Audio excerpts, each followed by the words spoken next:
Assalamualaikum warahmatullahi wabarakatuh. Sahabat-sahabat yang dirahmati oleh Allah. Pada kesempatan kali ini, saya akan menceritakan sebuah kisah mengharukan tentang seorang tenaga kerja wanita atau TKW yang dijatuhi hukuman mati karena diduga mencuri berlian milik majikannya. Namun, sebelum kita mulai kisah ini, mari bersama-sama bersyalawat kepada Nabi Muhammad Shallallahu Alaihi Wasallam. Semoga syalawat yang kita ucapkan menjadi saksi di hari akhir dan membawa kita mendapatkan syafaat beliau kelak. Jangan lupa untuk like dan subscribe channel ini. Dengan begitu, Anda telah ikut menyebarkan dakwah Islam dan mendapatkan amal jariah yang insya Allah terus mengalir. Mari kita mulai cerita ini dengan penuh perhatian dan hikmah.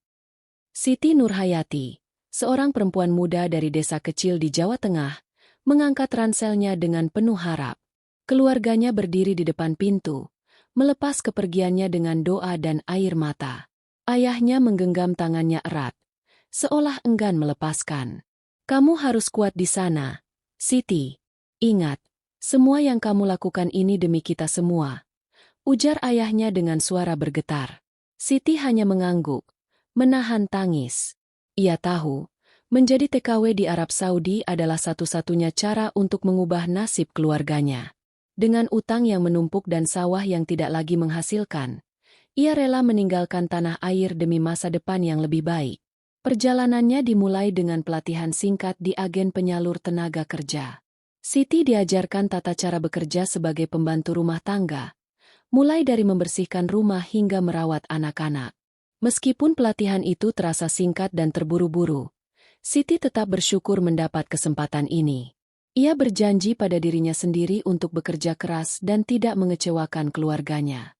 Beberapa minggu kemudian, Siti tiba di Riyadh, Arab Saudi.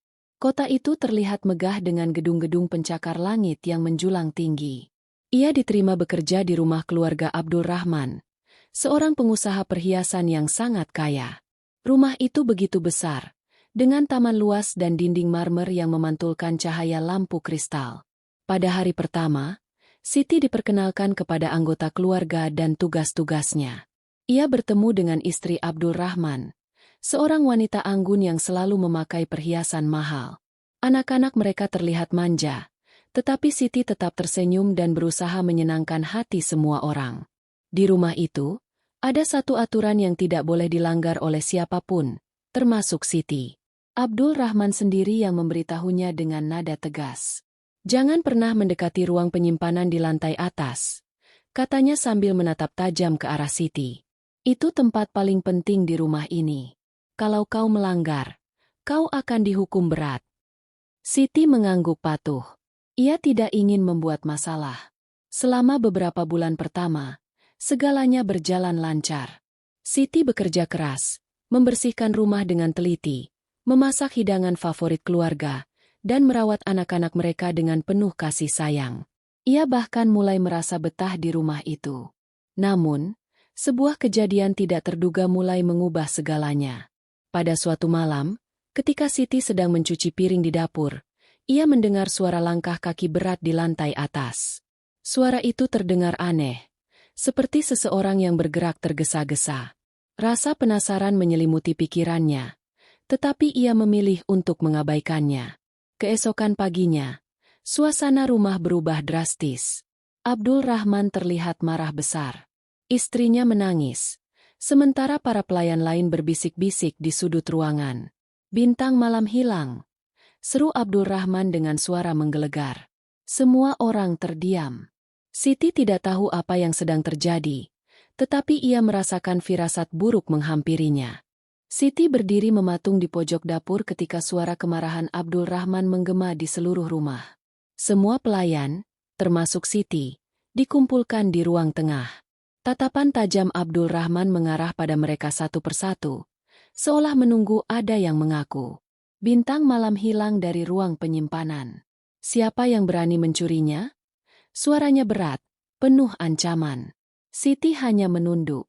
Ia tidak tahu apa itu bintang malam. Tetapi dari bisikan pelayan lain, ia mendengar bahwa itu adalah berlian paling berharga milik majikannya. Perhiasan itu bernilai jutaan rial, bahkan disebut-sebut sebagai salah satu koleksi paling langka di dunia.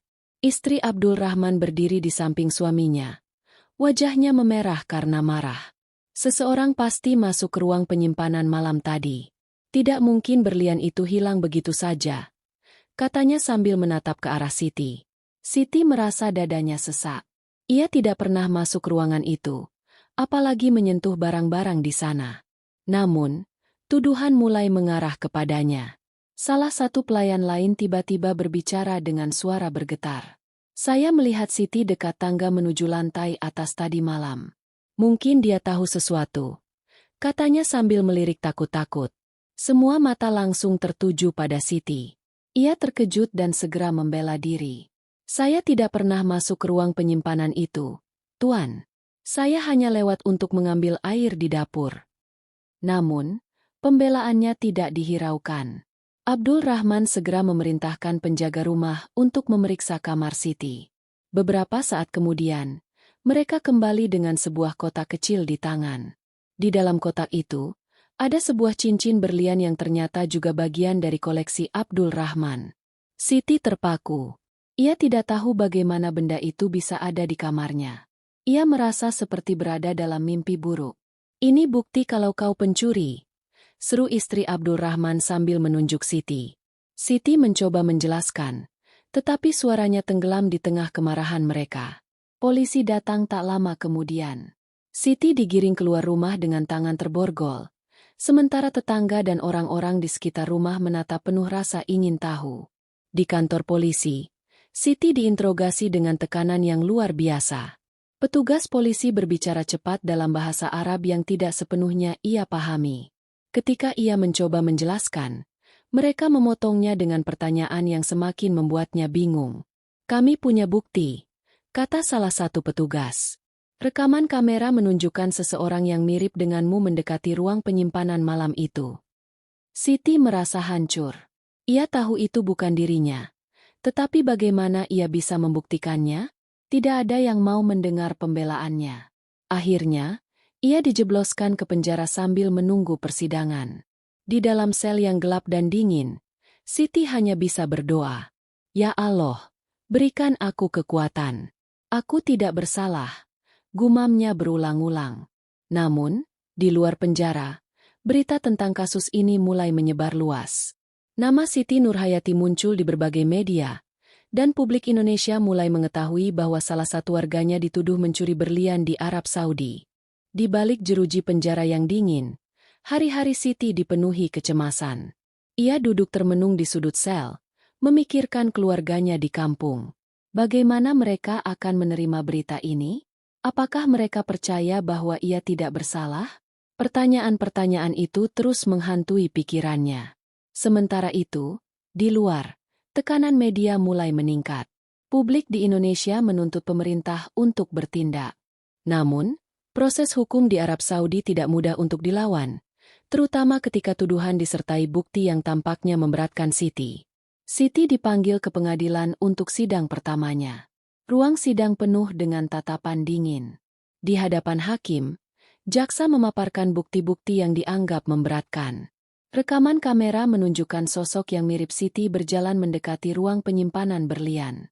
Selain itu, cincin berlian yang ditemukan di kamarnya digunakan sebagai bukti utama. Saya tidak pernah mencuri apapun, ujar Siti dengan suara gemetar dalam bahasa Arab yang terbata-bata. Bukti itu bukan milik saya. Seseorang pasti menjebak saya. Namun, hakim hanya memandangnya dengan wajah datar. Pembelaan Siti terasa lemah tanpa bantuan pengacara yang memahami hukum setempat. Ia diputuskan tetap berada di penjara sambil menunggu sidang lanjutan. Hari-hari di penjara semakin berat bagi Siti. Ia kerap mendengar desas-desus dari tahanan lain yang menakutinya. Mereka berbicara tentang hukuman mati yang sering dijatuhkan kepada pencuri di negara ini. Ketakutan itu semakin menghantui pikirannya. Di Indonesia, keluarganya berusaha mencari bantuan.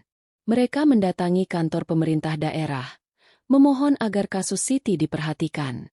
Namun, waktu berjalan cepat, sementara nyawa Siti seolah berada di ujung tanduk. Pada suatu malam, di dalam selnya, Siti mendengar langkah-langkah kaki petugas yang mendekat. Seorang wanita berjilbab masuk ke selnya. Ia adalah pengacara lokal yang dikirim oleh sebuah lembaga bantuan hukum. Nama saya Nadia. Saya membaca kasusmu dan ingin membantu, katanya lembut. Air mata Siti mengalir. Ini adalah pertama kalinya seseorang benar-benar percaya pada dirinya.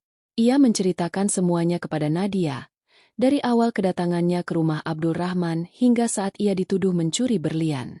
Nadia mengangguk serius. Aku menemukan kejanggalan dalam bukti-bukti yang diajukan.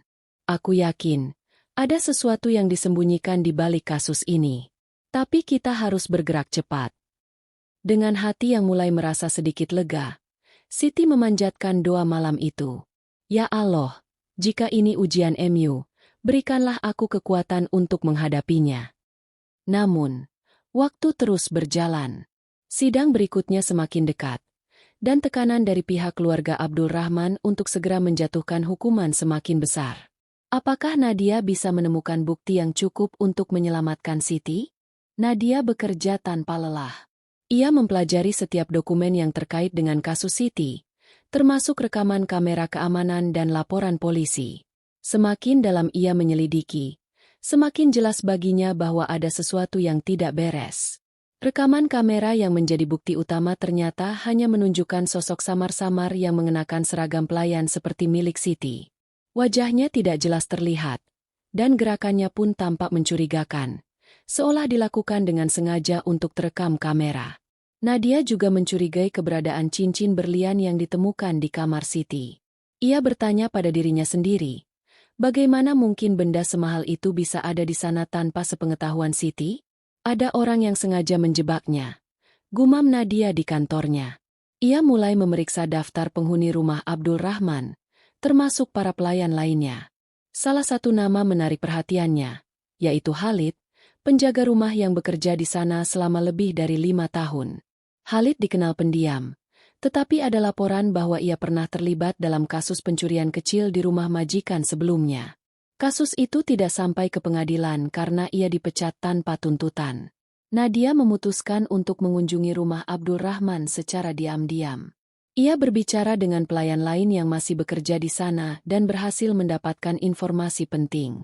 Saya pernah melihat Khalid keluar masuk ruang penyimpanan beberapa kali, bisik salah satu pelayan. Tapi saya tidak berani melaporkannya. Dia sangat kasar. Nadia menyadari ini adalah petunjuk besar. Namun, ia membutuhkan lebih banyak bukti.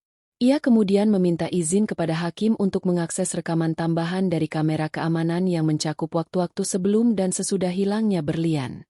Ketika rekaman itu akhirnya didapatkan, semuanya menjadi lebih jelas. Ada sosok Khalid yang tertangkap kamera memasuki ruang penyimpanan malam itu, beberapa jam sebelum berlian dinyatakan hilang. Yang mengejutkan, Khalid mengenakan seragam pelayan perempuan, mirip dengan yang dikenakan Siti. Dengan bukti ini, Nadia kembali ke pengadilan. Ia memperlihatkan rekaman tersebut kepada hakim. Khalid, yang awalnya hanya dianggap sebagai saksi, dipanggil ke persidangan. Di bawah tekanan bukti yang tak terbantahkan, ia akhirnya mengaku bahwa dialah yang mencuri berlian itu. Aku hanya ingin menjualnya untuk melunasi utang, kata Khalid dengan suara lemah. Aku meletakkan cincin itu di kamar Siti agar semua orang menyalahkannya. Ruangan pengadilan penuh dengan keheningan. Siti, yang telah berbulan-bulan menderita karena tuduhan ini, akhirnya bisa bernapas lega. Namun, meskipun kebenaran telah terungkap, perjalanan Siti belum selesai. Sistem hukum di Arab Saudi tetap memerlukan waktu untuk membebaskannya secara resmi. Ia masih harus menunggu di penjara sampai keputusan akhir dikeluarkan. Siti kembali ke sel penjara setelah sidang hari itu. Meski kebenaran sudah terungkap, ia masih merasa was-was. Semua kelegaan yang ia rasakan di ruang sidang berubah menjadi kekhawatiran baru. Apa yang akan terjadi selanjutnya? Apakah ia harus menunggu berminggu-minggu lagi untuk benar-benar bebas? Di luar penjara, Nadia terus bekerja untuk mempercepat proses hukum. Ia mengajukan permohonan kepada hakim agar Siti segera dibebaskan, mengingat semua bukti telah jelas menunjukkan bahwa ia tidak bersalah. Namun, prosedur di pengadilan tidak sesederhana itu. Hari-hari berlalu, dan Siti tetap di dalam penjara. Rasa cemas kembali menyelimuti dirinya. Ia sering duduk di sudut sel, memegang tasbih kecil yang ia bawa dari Indonesia, berdoa kepada Allah untuk memberinya kekuatan. Ya Allah, aku tahu Engkau tidak akan meninggalkan hamba MU yang tak berdaya ini. Berikanlah aku kesabaran, bisiknya setiap malam. Kabar tentang perkembangan kasus Siti sampai ke keluarga di kampung halamannya.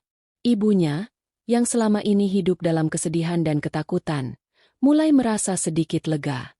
Namun, mereka tetap cemas, menunggu kabar kepulangan Siti. Di Riyadh, keluarga Abdurrahman juga harus menghadapi konsekuensi dari kejadian ini. Nama baik mereka tercoreng, dan reputasi mereka sebagai keluarga terpandang dipertanyakan. Abdul Rahman sendiri meminta maaf secara terbuka kepada Siti di persidangan terakhir, meskipun permintaan maaf itu terasa dingin dan formal. Aku telah salah menilai. Aku mohon maaf atas penderitaan yang kau alami, katanya. Namun, bagi Siti, permintaan maaf itu tidak mampu menghapus luka yang telah ia derita. Baginya, yang terpenting adalah kebebasannya, agar ia bisa kembali ke keluarganya di Indonesia. Beberapa minggu kemudian, berita baik akhirnya datang. Hakim mengeluarkan keputusan resmi yang membebaskan Siti dari semua tuduhan. Nadia datang ke penjara untuk memberitahu kabar itu langsung kepada Siti. "Kau bebas, Siti," katanya dengan senyum hangat. Air mata Siti mengalir. Ia tidak bisa berkata apa-apa.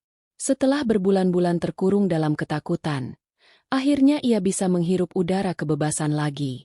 Namun, di tengah kebahagiaan itu, Siti tahu bahwa hidupnya tidak akan pernah sama lagi. Luka batin dan trauma dari pengalaman ini akan terus membekas. Tapi ia berjanji pada dirinya sendiri untuk tetap tegar, untuk tidak menyerah pada ketidakadilan yang pernah ia alami. Di depan gerbang penjara, Nadia menunggu Siti dengan mobil yang akan membawanya ke Kedutaan Besar Indonesia. Di perjalanan, Siti hanya menatap keluar jendela, melihat dunia luar yang terasa begitu asing setelah sekian lama ia tinggalkan. "Terima kasih, Nadia," katanya pelan. "Ini adalah kewajibanku," jawab Nadia. "Dan kau pantas mendapatkan keadilan." Hari kepulangan Siti akhirnya tiba. Setelah semua dokumen selesai diproses di Kedutaan Besar Indonesia di Riyadh, ia diantar ke bandara untuk terbang kembali ke tanah air. Hati Siti dipenuhi rasa syukur, tetapi juga kecemasan. Bagaimana keluarganya akan menyambutnya? Apakah tetangga dan masyarakat di desanya akan percaya bahwa ia tidak bersalah? Perjalanan pulang itu terasa sangat panjang. Setiap getaran pesawat mengingatkannya pada semua kejadian yang telah ia alami. Ia mencoba memejamkan mata, tetapi bayangan jeruji penjara dan tatapan dingin para majikannya terus menghantui. Saat pesawat mendarat di Jakarta, Siti merasa emosinya bercampur aduk. Petugas dari Badan Pelindungan Pekerja Migran Indonesia, BP2MI, menyambutnya di bandara, memberikan pelukan hangat yang membuatnya sedikit tenang. Mereka mengantar Siti hingga ke kampung halamannya di Jawa Tengah. Ketika mobil yang ditumpanginya memasuki jalan kecil menuju desa, Siti melihat keluarganya berdiri di depan rumah. Ayahnya tampak lebih tua dari terakhir kali ia melihatnya, dan ibunya menangis sambil menggenggam erat tangan kakaknya. "Siti!" panggil ibunya dengan suara bergetar. Siti turun dari mobil dan langsung memeluk ibunya erat-erat. Air mata mereka bercampur dalam keharuan. Ayahnya merangkulnya dengan penuh kasih, dan kakaknya hanya bisa menatapnya dengan mata yang basah. "Kami tahu kau tidak bersalah," kata ayahnya dengan suara pelan. "Kami selalu berdoa agar kau kembali dengan selamat." Tetangga-tetangga mulai berdatangan. Beberapa dari mereka tampak ragu untuk mendekat, tetapi setelah mendengar penjelasan dari Siti dan keluarganya, mereka mulai menunjukkan simpati. Namun, tidak semua orang di desa bisa menerima kisah Siti dengan mudah. Beberapa orang masih membicarakannya di belakang, mempertanyakan apakah Siti benar-benar tak bersalah atau hanya berhasil lolos dari hukuman. "Jangan hiraukan mereka," ujar ibunya. "Yang penting kau sudah kembali kepada kami." Malam itu, Siti duduk di teras rumah, memandang bintang-bintang di langit. Ia merasa lega bisa kembali ke kampung halamannya, tetapi ia tahu bahwa kehidupannya tidak akan pernah seperti dulu lagi. Perasaan dikhianati, trauma dari pengalaman pahit, dan stigma dari orang-orang sekitarnya menjadi bayang-bayang yang sulit dihilangkan. Namun, di dalam hati kecilnya, Siti memutuskan untuk bangkit. Ia ingin menjadikan pengalaman ini sebagai pelajaran, bukan hanya untuk dirinya sendiri tetapi juga untuk orang lain. Ya Allah, bisiknya lirih. Terima kasih Engkau telah memberiku kesempatan kedua. Aku akan berusaha menjadi lebih kuat. Pagi berikutnya, Siti mulai mencoba menjalani kehidupan barunya. Ia membantu orang tuanya di rumah, berinteraksi dengan tetangga, dan perlahan membangun kembali kepercayaan dirinya. Meski luka di hatinya mungkin tidak akan pernah sepenuhnya sembuh, Siti tahu bahwa perjalanan hidupnya belum selesai. Ini adalah awal baru, dan ia berjanji untuk menghadapi masa depan dengan keberanian yang lebih besar. Hikmah yang dapat kita ambil dari kisah ini adalah pentingnya kesabaran, keteguhan hati, dan kepercayaan kepada Allah dalam menghadapi ujian hidup. Sebagaimana firman Allah dalam Al-Quran, maka sesungguhnya bersama kesulitan ada kemudahan. Sesungguhnya bersama kesulitan ada kemudahan. Quran Surat Al-Insyirah 5:6. Kisah ini mengajarkan bahwa di balik setiap kesulitan yang kita hadapi, selalu ada jalan keluar yang telah Allah sediakan. Ketidakadilan, penghinaan, atau cobaan hidup bukanlah akhir segalanya. Dengan kesabaran, doa, dan ikhtiar, keadilan akan muncul pada waktunya. Kami juga ingin menyampaikan bahwa cerita ini adalah fiktif, dibuat untuk menggambarkan situasi yang mungkin terjadi di kehidupan nyata. Tujuan utamanya adalah memberikan pelajaran berharga yang bisa kita renungkan bersama. Terima kasih telah menyimak cerita ini hingga akhir. Jika Anda merasa cerita ini memberikan manfaat, jangan lupa untuk like, tinggalkan komentar, dan subscribe channel ini agar kami terus semangat menyajikan cerita penuh hikmah. Sampai jumpa di cerita berikutnya. Insya Allah. Wassalamualaikum warahmatullahi wabarakatuh.